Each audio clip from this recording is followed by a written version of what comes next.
If you're looking for a really good back stretch, this is the stretch for you. We're going to start in a mermaid position where your hips are shifted to one side. Alternatively, you could pinwheel your legs so one leg is tucked back or even sit in a chair. And then from here, we're going to take the legs to the side in a comfortable position, bring the hand closest to the shin onto the leg and the other arm overhead, and then side lean. You can see I'm actually shifting my ribs towards the left, towards my feet, rather than just crunching my top shoulder down. That's going to make a much longer side stretch.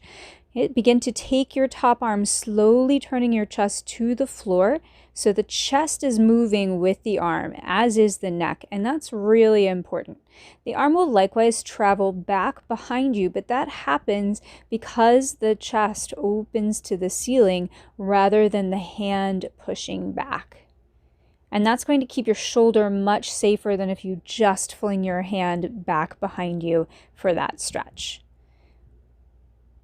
At the end, take a little bit of an extra reach and then shift to the other side. I usually do about 3 to 5 of these on each side. My top leg hip isn't sitting fully down onto the ground, but my heels are scooched out of the way enough that I can let it drop into the ground as I circle.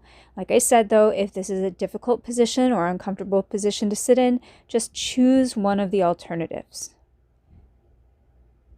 Turning the chest down and keeping the arm almost unplugged out of the body will give you the best stretch through your back and your lats that you can get. On the third one, find that extra reach, and you're done. If you enjoyed this Mobilibite, please like, subscribe, and share. New videos are added every week.